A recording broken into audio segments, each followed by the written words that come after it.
pessoal, estamos aqui em mais um GabiCast e a cada mulher que tem sentado aqui, e daqui a pouco a cada homem também, como eu tenho recebido, como Deus tem falado e quantas vozes lindas, importantes, significativas nós temos por aí, né? A Bíblia fala para nós que existem uma multidão de vozes, nenhuma delas é sem significado.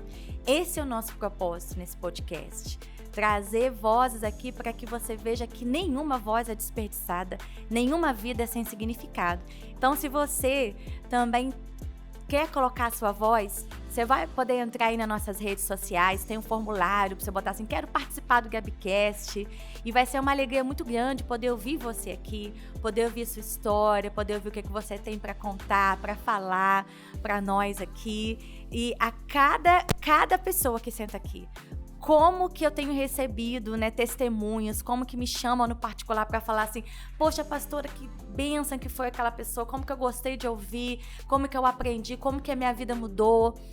Então, assim, nós temos um propósito para estar fazendo isso aqui. O nosso propósito é levar vida, o nosso propósito é levar resiliência, é levar recomeço, é levar esperança. Então nos ajude fortalecendo o nosso podcast, o nosso canal, compartilhando, convidando pessoas a assistirem, a se inscreverem, porque eu tenho certeza que muitas vidas podem ser mudadas através de uma palavra que é liberada aqui.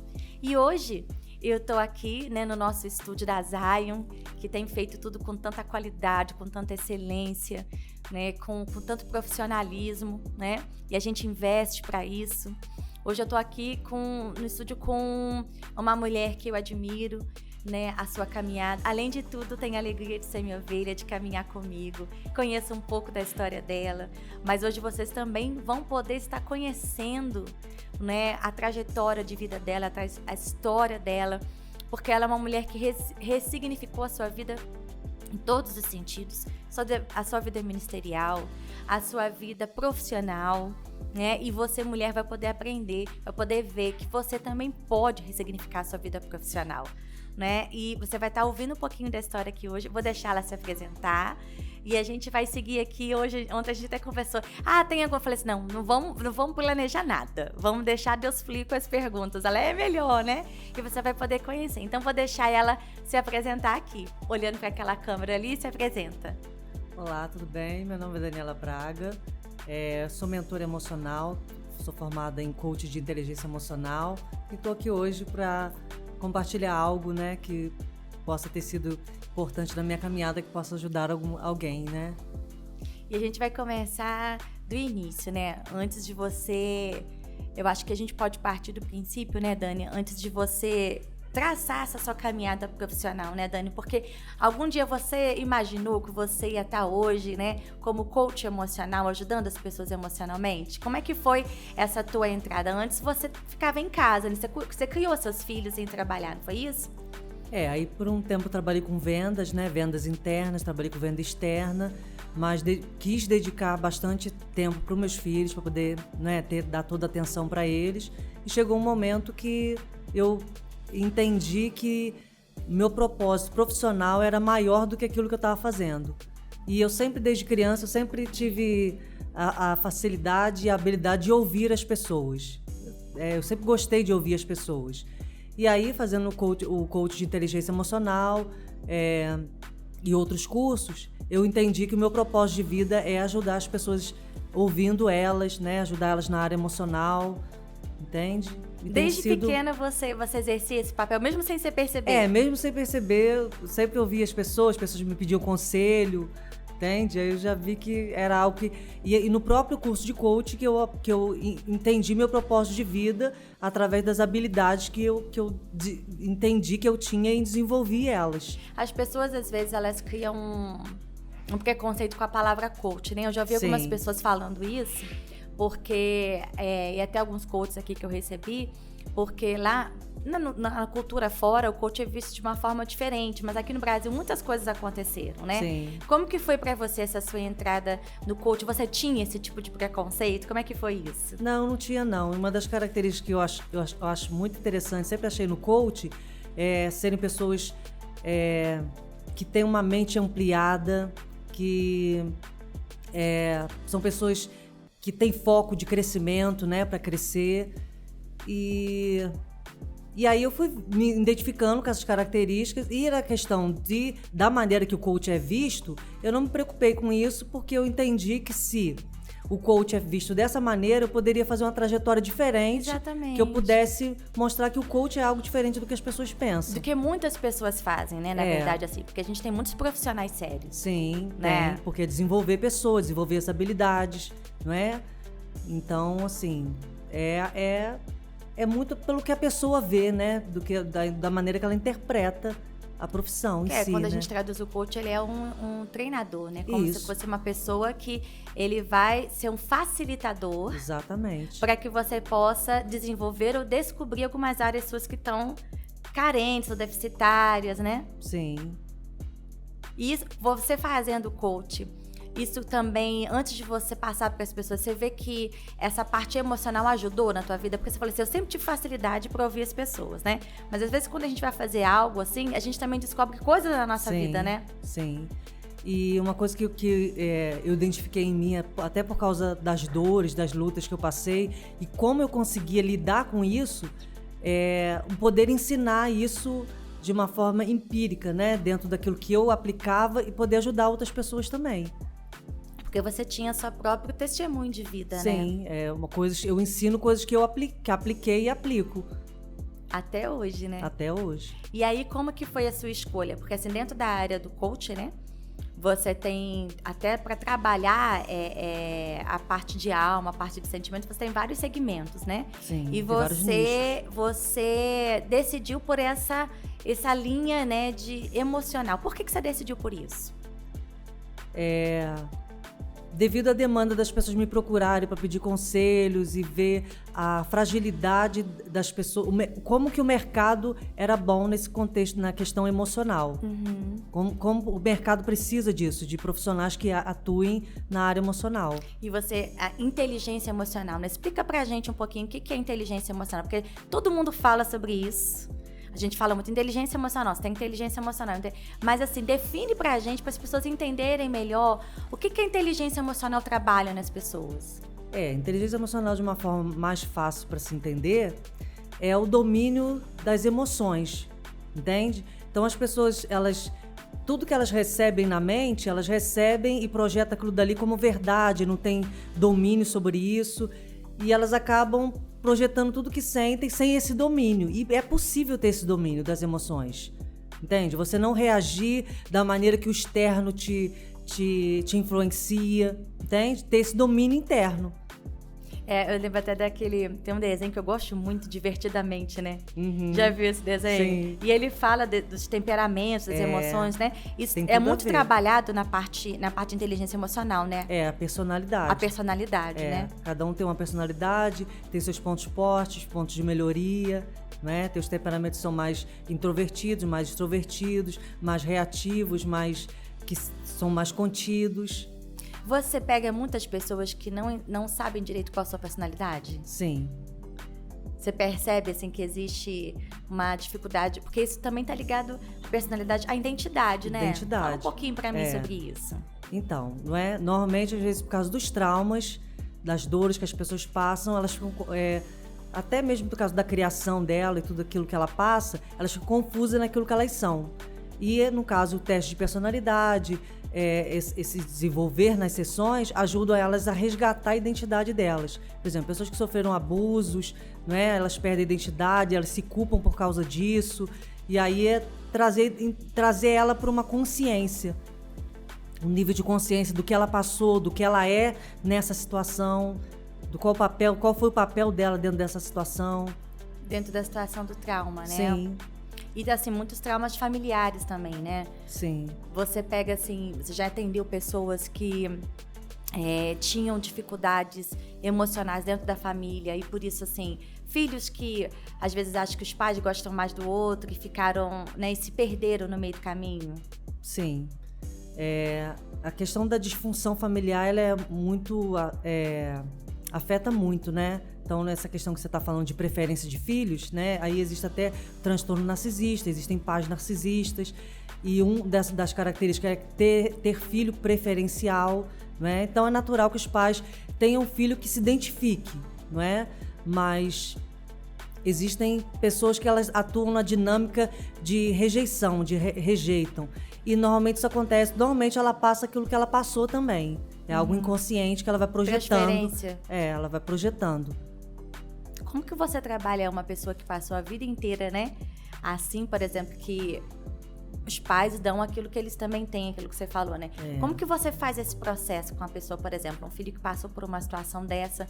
O que você tenta mostrar para ele? Como que você consegue resgatar essa identidade deles e até uma questão de resolução de perdão, né? Com família e tal. Isso é muito importante, né? Então, é trabalhar a autoestima, né? A autoestima dela, o senso de valor dela, que muitas vezes é baixo, né? E, enfim, mostrar para ela realmente aquilo que não tinha a ver com ela, mas com que os pais não puderam oferecer para ela. Entende? Conta um pouquinho pra gente, porque todo mundo fala, né, da terapia, da mentoria, mas às vezes as pessoas elas não têm noção assim de como que é feito esse trabalho, né? Como que você pega a pessoa, como que você começa a conduzir a pessoa. Eu sei que a terapia ela não vai ser 100% se não o outro também não estiver disposto, né? Porque às vezes a pessoa acha assim, não, eu vou fazer uma terapia e o coach de inteligência emocional vai me falar tudo e eu vou resolver minha vida. E não é bem assim, né, Dani? Tem uma parcela do profissional e do cliente, né? Então, assim, o papel principal na sessão é identificar, né, a necessidade. Eu aplico ferramentas e técnicas, né? Passo exercício semanal para esse cliente fazer e assim vai desenvolvendo. A pessoa chega para você e ela lança assim, Dani, eu queria um atendimento, porque eu acho que as pessoas às vezes confundem muito também, né? Eu queria fazer um atendimento porque eu tô me sentindo desanimada. A maioria das pessoas que me procuram é por questões de relacionamento. Relacionamento? Quebra de relacionamento, como lidar com aquilo dali, como lidar, dependência emocional dentro de relacionamento abusivo e tóxico, né? Você pega muito isso? Sim. Muitas pessoas presas dentro de relacionamentos abusivos e tóxicos, né? Que tem agressão, que tem, né, situações muito complicadas. E elas têm uma dependência emocional. Por que você acha difícil? Que, assim, eu vejo, né? A gente atende mulheres, né? E a gente sabe desse relacionamento abusivo. E às vezes a mulher, ela sabe disso. Ou o homem também, porque homens também passam por isso, né? Mas vamos ser no caso assim, da mulher que a gente tá falando aqui. A mulher sabe que ela passa. Ela tem consciência de que ela não tá num relacionamento saudável. E às vezes ela busca esse conselho, a gente passa um tempo, ela não consegue sair daquele relacionamento, ela fica presa. O que você acha que dificulta mais essa mulher? Então, normalmente, quando uma mulher vai escolher um homem para casar, para se relacionar, ela já tem dentro dela um padrão de homem que ela conhece desde criança. Normalmente, se ela teve um pai agressivo, normalmente ela vai se relacionar com um homem que é agressivo. Isso inconscientemente, a escolha dela é inconsciente. Sim.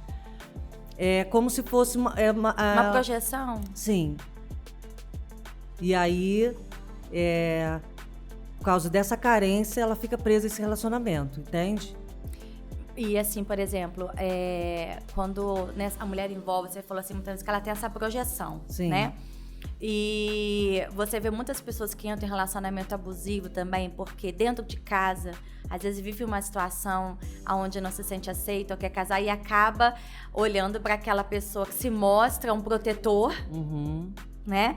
Porque assim, quais são as características de um homem abusivo? Porque às vezes o abuso, a agressão, ele não começa assim, logo no início do casamento, né? Sim. Quais são as características assim, de um homem abusivo? Normalmente são homens manipuladores, né? São homens que normalmente não tiveram um bom relacionamento com a figura materna. Esse é um princípio muito importante. É mesmo. Quando a pessoa vai se relacionar, como esse homem se relacionou com a figura materna. Aí manipulação, agressão verbal, agressão física, não é? Ameaças, opressão emocional. Geralmente esses homens, eles costumam assim, colocar a mulher como se ela não fosse conseguir viver sem ele? Sim, sim. Ele faz questão de manter ela dependente dele, não é? Dentro de um cativeiro. Sim, dentro de um cativeiro. Seja ele emocional ou físico, né? Que tem mulheres que vivem cativeiro físico mesmo. E por que você acha que essas mulheres, mesmo passando agressão física, né? E você já deve ter contato com muitas, né? A gente vê, às vezes, mulheres que realmente elas passam esse abuso, elas são agredidas fisicamente e não querem isso, mas elas aceitam isso e não conseguem sair desse ciclo, desse looping. Sabem que vão apanhar, mas continuam fazendo isso. Porque, às vezes, as pessoas julgam, né? E falam assim, poxa, ela é mulher de malandro, gosta de apanhar, por que ela não sai logo disso? O que você percebe quando você cuida de mulheres assim? A questão do padrão, né? Que ela conhece. E pela questão da carência. Muitas porque não tem uma vida profissional e dependem financeiramente desse homem. E fica nessa situação. Tem medo a autoestima baixa. Tem medo de morrer também? Sim. Muitas são ameaçadas. Eu já tive a oportunidade, né, de acompanhar alguns casos desses durante a minha trajetória ministerial. E às vezes eu vejo assim que esse tipo de mulher que passa, né, por esse ciclo, por esse cativeiro, às vezes fala assim, não, eu vou sair. Não, agora eu decidi, eu não quero mais. E aí, ok, então, né, não tem mais jeito e tal.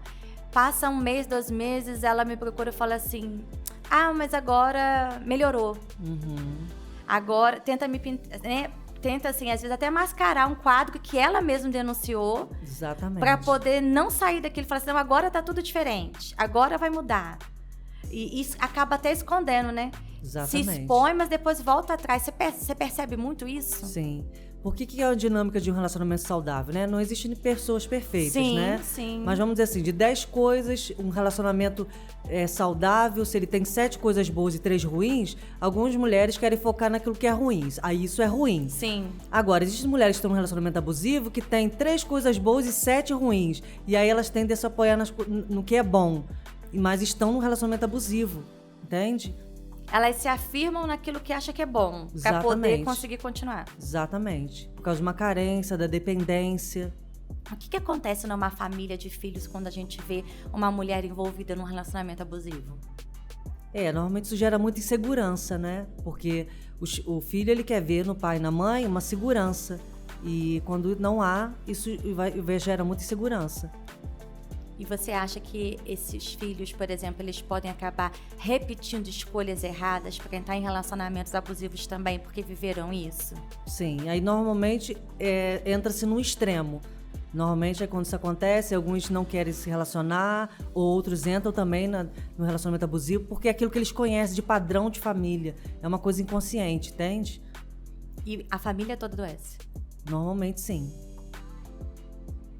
Como que você lida com uma mulher ou com uma família que passa para isso? Assim, quais são as ferramentas que você utiliza para tentar ajudar a mulher a sair disso, né? E poder ou mudar a sua história, né? Porque você também tem todo um trabalho espiritual de discipulado. Sim. Então entra a parte profissional, não é?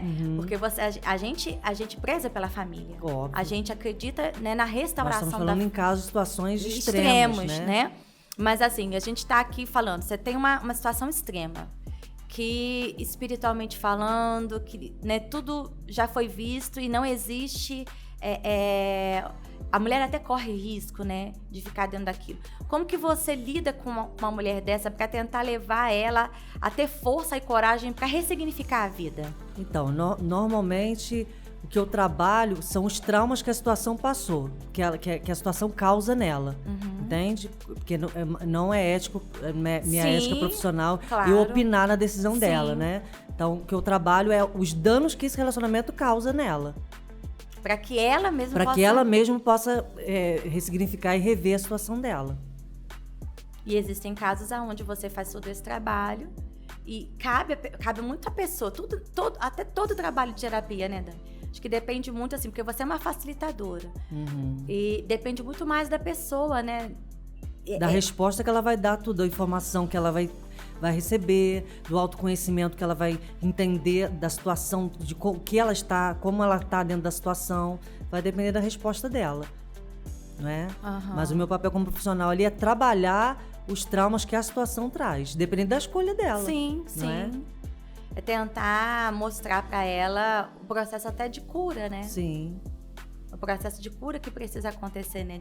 De ressignificar a vida, né? Sim. Que isso que precisa acontecer, né? Eu trabalho com muitos casais também. Trabalha com casais, conta pra trabalho mim com como é casais que é também. isso. É assim, normalmente sempre é a mulher que chega primeiro, né? Quando tem uma debilidade no A casamento. mulher que pede ajuda primeiro, né? Normalmente é sempre assim. Ela pede ajuda e aí começa a sessão individual com ela, mas existem coisas que, né, vai precisar ser trabalhado com os dois, aí faço individual com ele também. E ele chega mais com eles dois resistente às juntos. vezes, né, o marido? Normalmente sim, mas não são todos não, É. por incrível que pareça. Por incrível que pareça.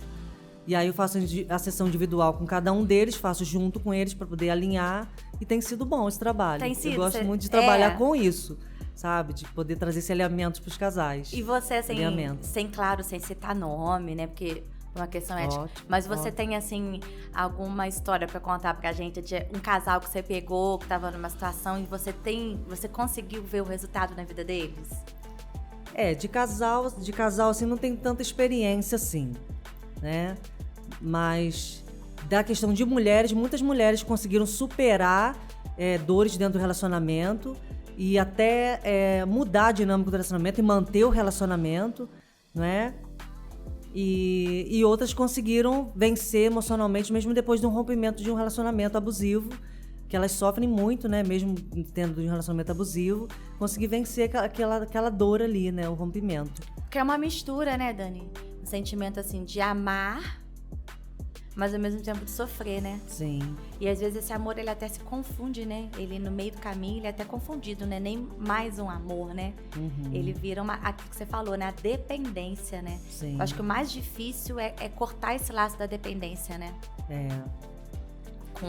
Com a pessoa que você Sim. tá se relacionando, né? Porque, por exemplo, falando de relacionamento narcisista, tem muita adrenalina dentro do relacionamento narcisista. A mulher vive debaixo de uma adrenalina. A dinâmica narcisista é uma dinâmica muito violenta. Explica pra gente o que é o relacionamento narcisista. Então, o relacionamento narcisista é um relacionamento onde existem dentro a dinâmica de manipulação, de agressão, onde uma pessoa narcisista normalmente ela erra e transfere sempre a culpa para o outro. É uma pessoa que sempre culpa o outro. Entende? Então é um relacionamento onde a vítima fica debaixo de muita adrenalina. E quando ela sai desse relacionamento, que é extremamente abusivo, ela sente falta dessa adrenalina. Isso é, né, algo químico, né? No corpo, Sim, né? exatamente. Ela fica Causa dependente euforia, daquela né? adrenalina. Como se fosse uma droga. Sim, Olha que coisa interessante. é. Teu corpo, ele responde, né?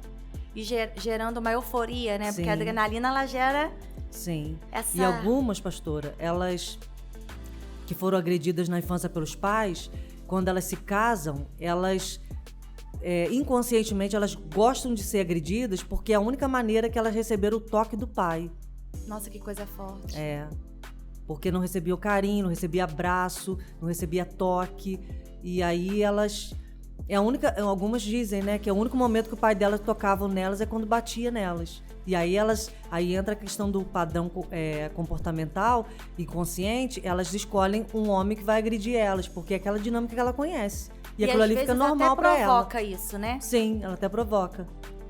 Ela acaba provocando isso pra que ela tenha Exatamente, para que ela receba aquilo que ela está acostumada a receber. um distúrbio de comportamento, Exatamente. Né? Porque se ela não receber aquilo, ela sente falta daquilo dali. E aí precisa ser tratada. Por que uma pessoa precisa ser agredida para se sentir amada? Porque é a única forma de amor que ela recebeu nesse caso. Então ela precisa ressignificar isso. Nossa, e isso é muito sério, né? Quando a gente pensa nessa coisa.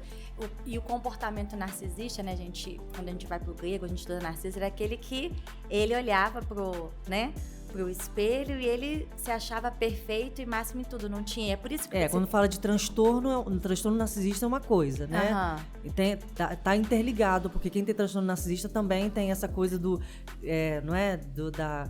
ego, né?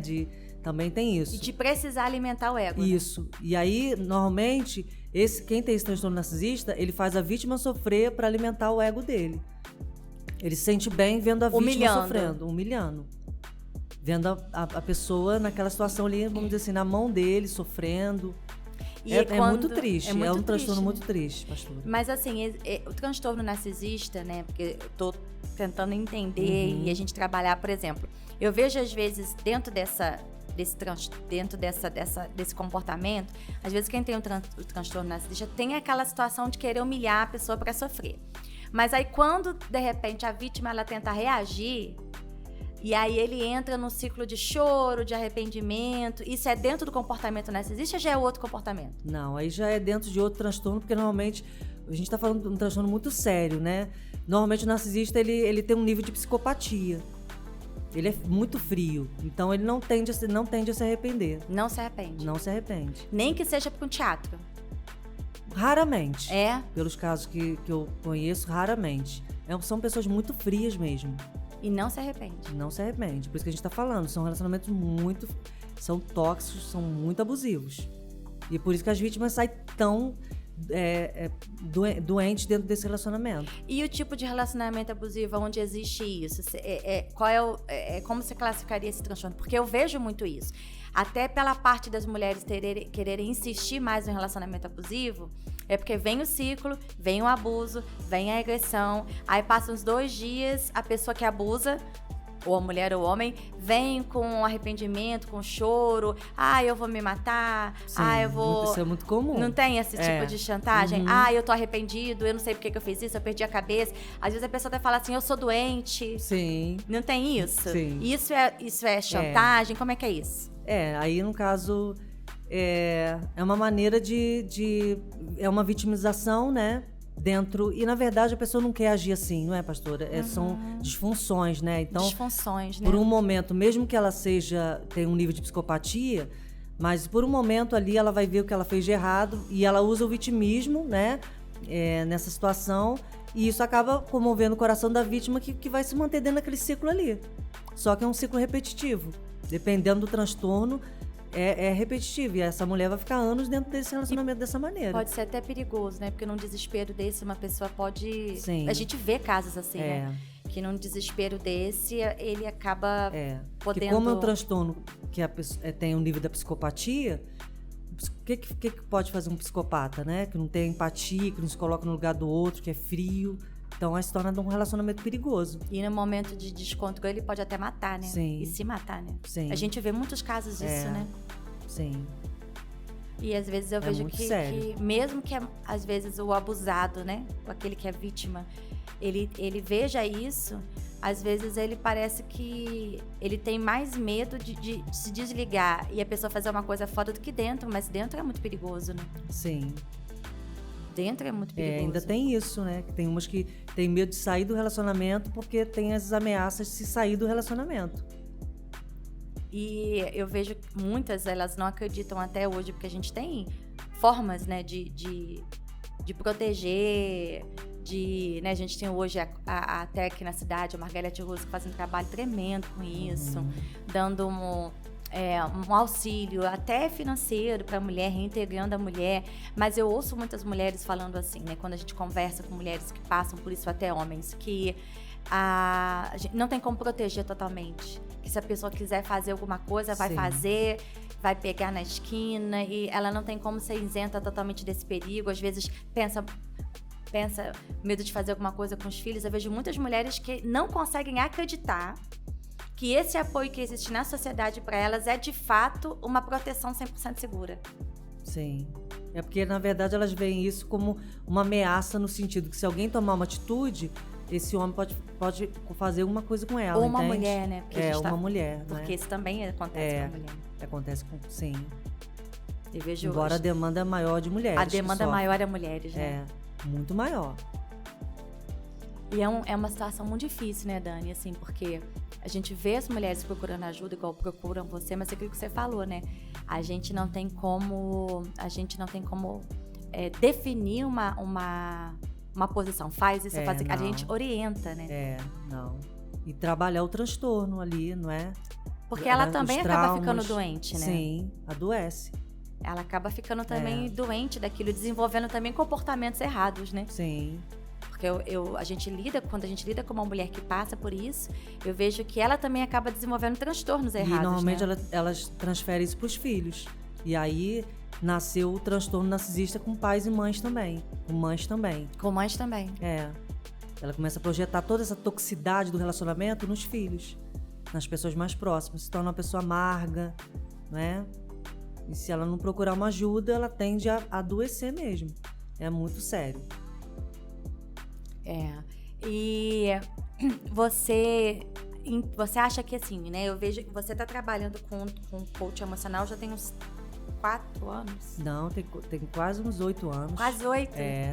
No total. Tem muito tempo. É porque na pandemia isso ficou mais evidente, né? A necessidade, a demanda até aumentou. O que você sentiu, assim, com essa época da pandemia? Você sentiu as pessoas mais desequilibradas? E hoje, né? Porque a gente já tá pós-pandemia. Como é que tá isso na época, como é que tá isso agora? Então, na época da pandemia realmente aumentou, não é? A demanda aumentou. E hoje se mantém estável do que estava na pandemia também. Você acha que tem mais pessoas descobrindo que precisam dessa ajuda sim, hoje? Tem sequelas? Sim. Que devido aos problemas terem aumentado dentro de relacionamento e em outras áreas da vida, as pessoas são muito somatizadas, entende? E aí elas não sabem canalizar isso, não sabem trabalhar isso, e aí realmente precisa de ajuda profissional. Quais são os sintomas, assim, para uma pessoa detectar que ela precisa de ajuda nessa área emocional? O que você diria para uma pessoa, olha, alerta se você está se sentindo assim, se você está se sentindo de outro jeito? Porque, assim, às vezes a pessoa mesmo, ela vive aquilo ali e ela não entende que ela precisa buscar uma ajuda, mas existem alguns sintomas, não existe? Algumas coisas que a pessoa pode olhar assim, epa, isso não tá legal. Epa, isso aqui não... Eu preciso verificar se isso é constante, se isso está acontecendo. O que você diria para uma pessoa? Olha, analisa isso, se está acontecendo com frequência. Eu já acho que você precisa buscar uma ajuda. Em primeiro lugar, se ela perdeu a vontade de fazer as coisas básicas da vida, aquelas coisas que dão prazer para ela, do dia a dia... desistiu dos sonhos dela e um nervosismo incontrolado, entende? Tristeza, perda de esperança, ansiedade, tem sim. gente que vai pra comida. Sim, aí tem gente que canaliza pra comida, né? O sexo. A pessoa começa a levar distúrbios diferentes, né? Transtorno. Sim, tudo que tá de mais ou de menos. Vai para um extremo, né? Aí cada um tende a projetar para algo, para o trabalho, para excesso de trabalho, como uma fuga, né? Aí faz do trabalho aquilo ali para não pensar. Sim. Geralmente essas pessoas começam a ter dificuldade para dormir, Dani? Como é que é? Ou não? Sim, também por causa da ansiedade, não é? Que o excesso da preocupação com o futuro, elas acabam tendo... O número de pessoas com insônia aumentou muito.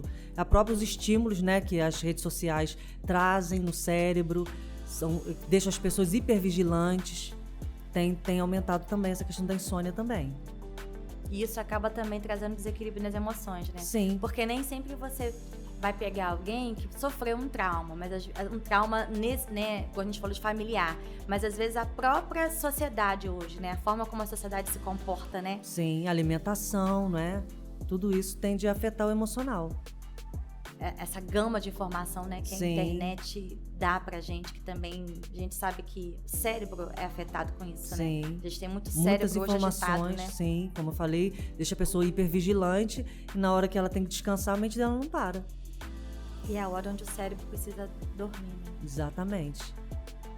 Eu tenho visto hoje tantas matérias, assim, que não era falado tanto, de pessoas com doenças, assim, até de transtornos mesmo, né, cerebrais, que fala de TDAH, o autismo, né, tantas pessoas têm se descoberto, e assim, de uma forma como eu nunca vi antes, Dani. Por que você acha que isso agora tá vindo assim tão à tona?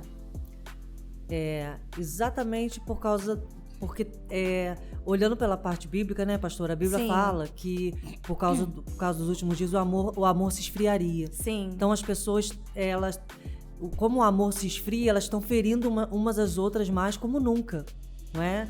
E aí tende a aumentar os traumas, né? Dentro da família, a disfuncionalidade familiar, Aí a questão do TDAH, de autismo, tem a questão genética também, não é? Mas, assim, tem aumentado muito. E isso também leva as pessoas a precisarem de uma ajuda, né? Sim. Porque muitas pessoas olham isso e, não vou conviver com isso para sempre, mas eu preciso ter uma intervenção, né? Para uma ajuda emocional, uma ajuda para ajudar a pessoa a canalizar aquilo ali, né? Um cérebro agitado, por exemplo. Sim. Né? Que não para. Você imagina uma pessoa que o cérebro o tempo inteiro tá funcionando. Essa pessoa não dorme direito, ela não come direito. Às vezes ela não consegue canalizar o trabalho dela, o foco dela. Sim. E aí vem a frustração. Sim. Porque calculou o dia, não consegue fazer o dia como deveria, né? Se sente cobrada, se sente... Isso tudo vai culminar muito na área emocional da pessoa, né? Sim. E aí tem aumentado o índice de suicídio, né? Que o suicídio não é o ápice da dor, onde a pessoa não consegue lidar internamente com a dor dela e a única saída que ela vê é acabar com aquela dor ali. Antigamente a gente ouvia assim, né? Que todo mundo falava que ia se matar. É mentira, não vai se matar. Hoje isso já desmistificou, né? Sim, precisa ter uma atenção especial, né, para as pessoas que falam isso. Algumas pessoas falam, a pessoa está querendo chamar atenção. Isso é uma coisa que precisa ser muito bem analisada. E aí, né, Dani, a gente entra muito no teu trabalho também, né, no teu chamado ministerial, né? Porque você trabalha, você hoje é uma analista comportamental de sentimentos, mas você tem um chamado, né, muito grande na área de batalha espiritual, de intercessão, né? Conta pra gente como que você descobriu esse chamado e como que você consegue, né, até transportar essa dimensão espiritual que Deus te dá até pra dentro do teu trabalho, né? Porque Deus também te dá um discernimento em relação às pessoas, né? Sim. Como que e aí é fica isso? até mais fácil. Né? Como que é isso pra você? Porque todo mundo fala assim, intercessor, mas o trabalho de um intercessor, de alguém que trabalha nesse nível espiritual, é algo muito sério, né? É algo muito forte. E quando que você descobriu que isso estava latente dentro de você? Então, isso aí foi a própria situação da vida que foi me levando, entende? A experiência com Deus que eu tive,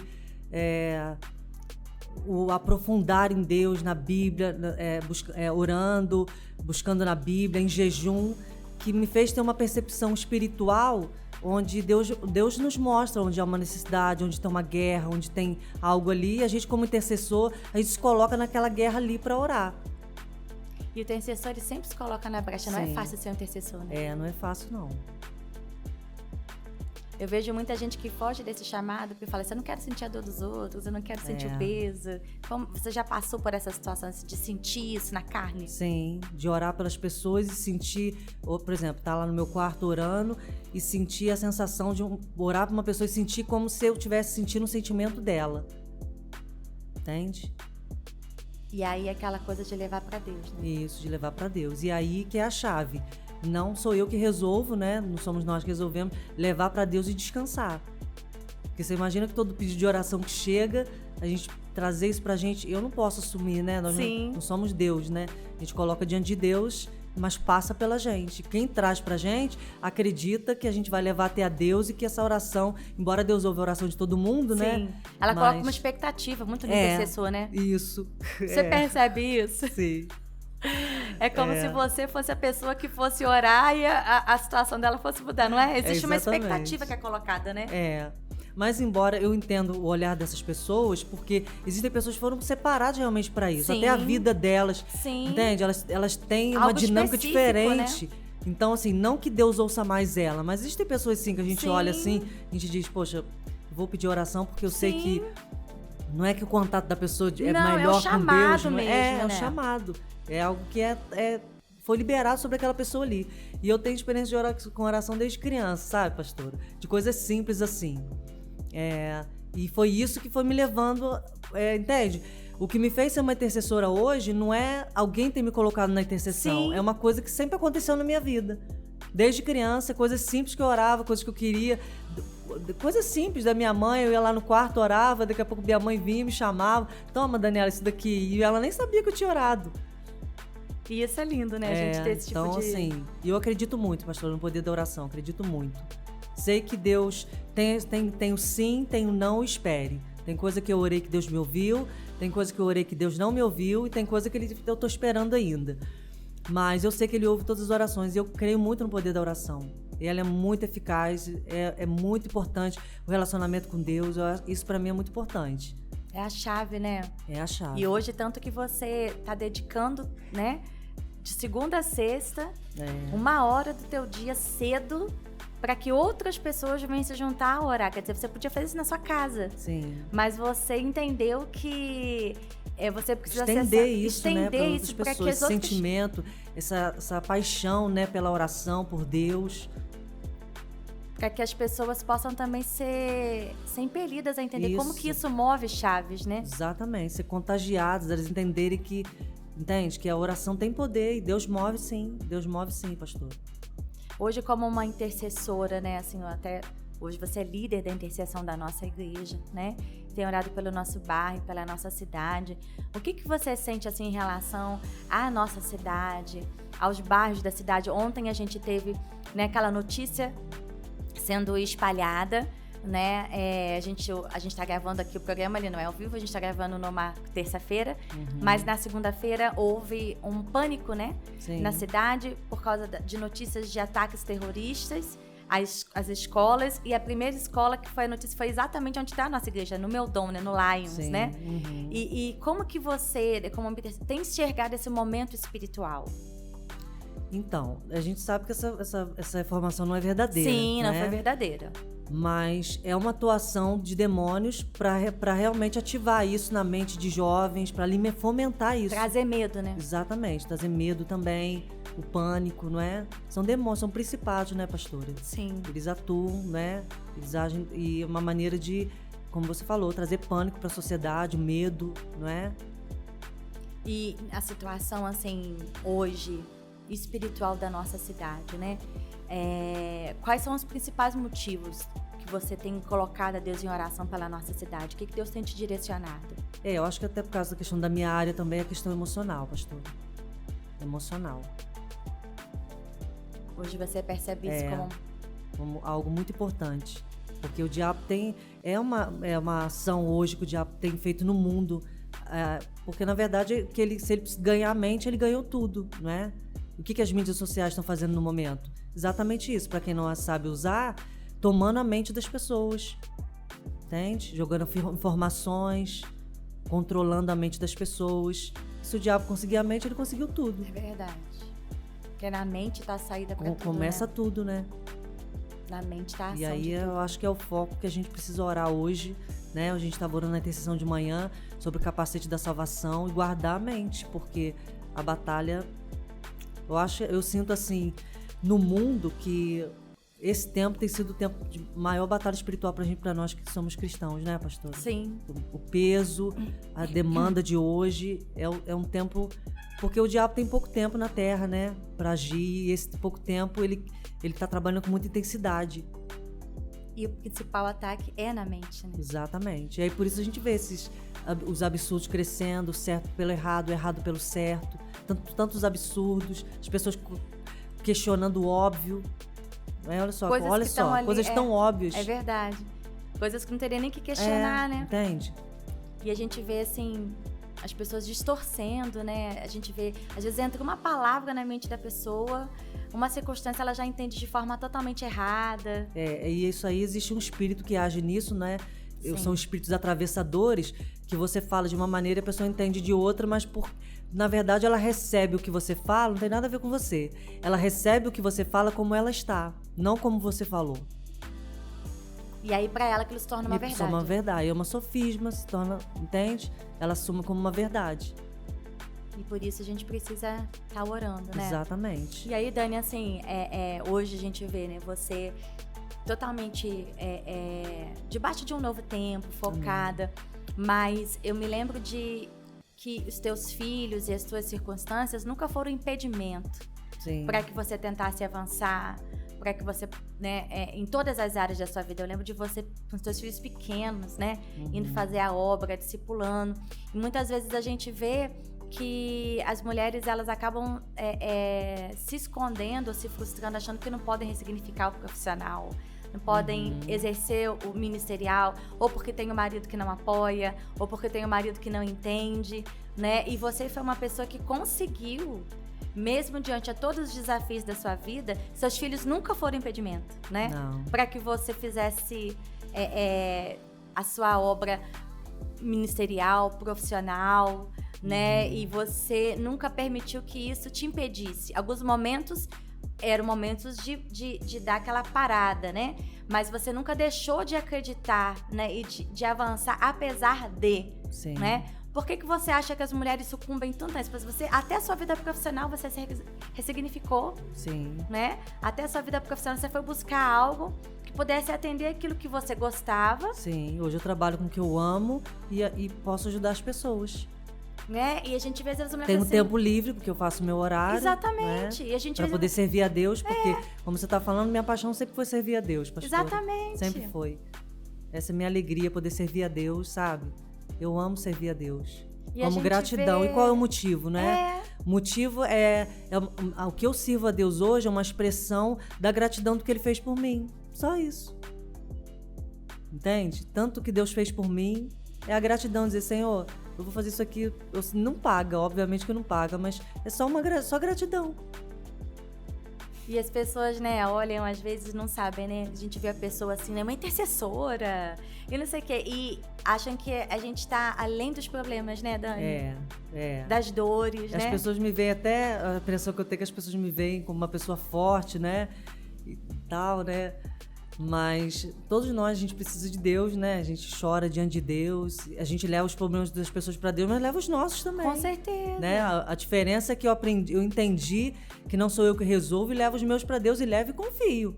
Não fico, levo e confio.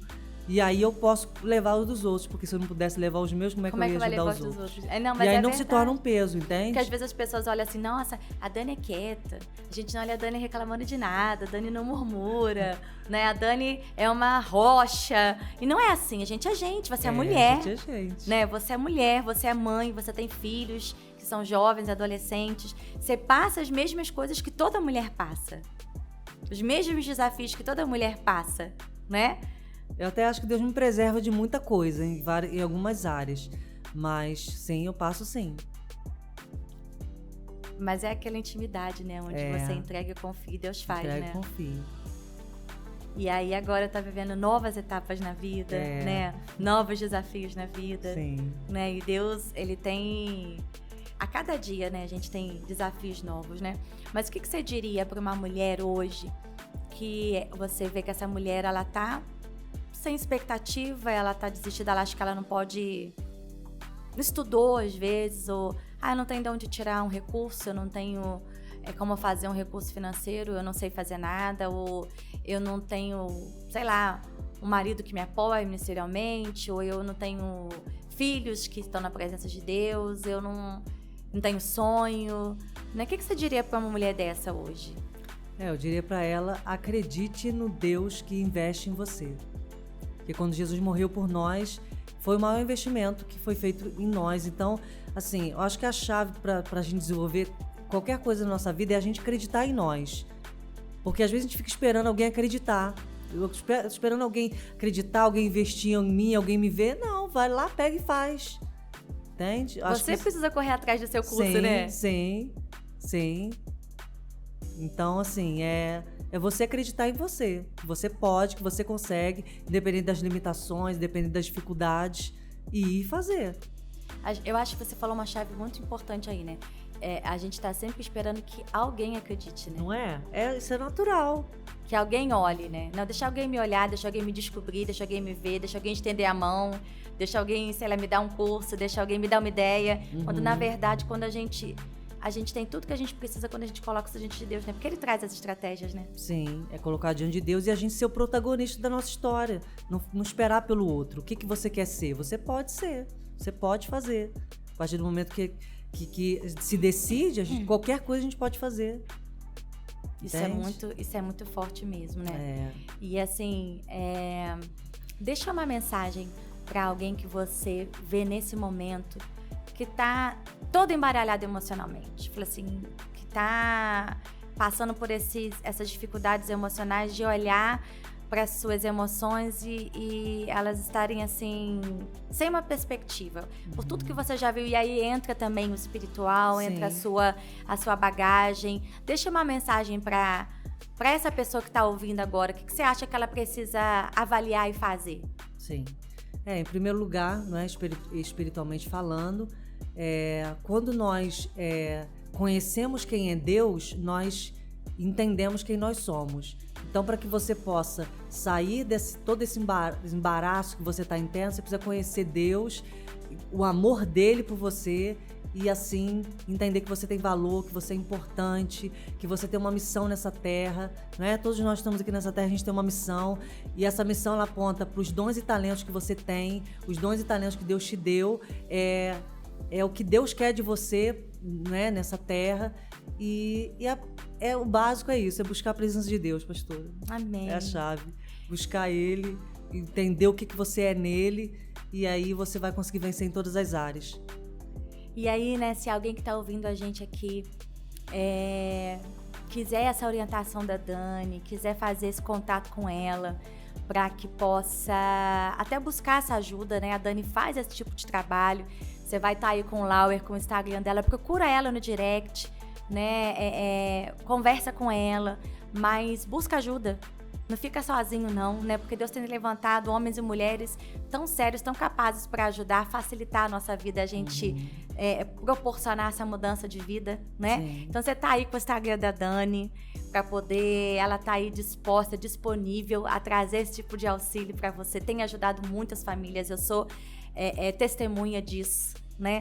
Tanto de uma forma espiritual, mas também da forma profissional. Então procura a Dani, né? E hoje ela veio aqui falar um pouquinho de como isso é importante. A gente não ficar sem pedir ajuda, né, Dani? Sim. E às vezes a pessoa fala assim, não tem como. Tem como, né? Sim. Tem como, isso é um investimento. Acho que o melhor investimento é aquele que a gente faz na gente mesmo, né? Exatamente. Às vezes a gente desperdiça tanto nosso recurso financeiro com coisas que não são necessárias. E existem pessoas, pastor, que elas contratam o meu trabalho só para serem ouvidas.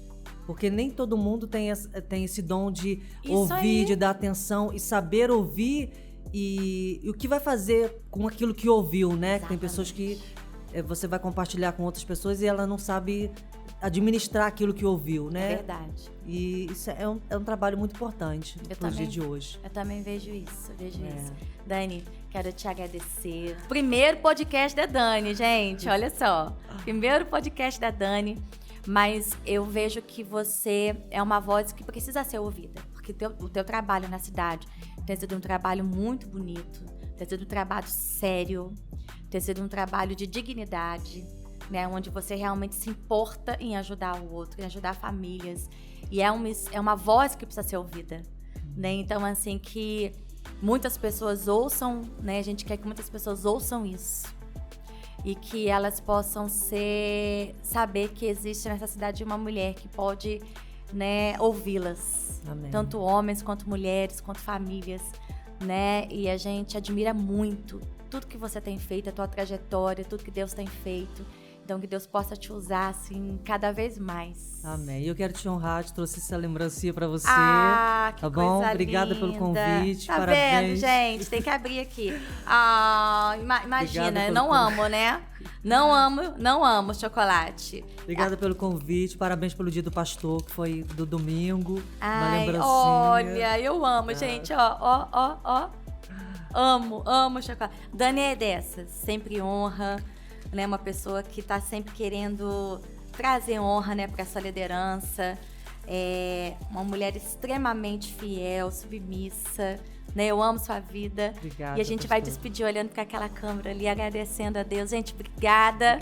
Sigam a Dani, ouça esse podcast, compartilhe, porque você não sabe quantas pessoas você pode ajudar se elas procurarem ajuda. Talvez você que está desse lado precise, mas eu tenho certeza que você conhece alguém que também precisa dessa ajuda. Né, Dani? Isso aí. Beijo, fiquem com Deus.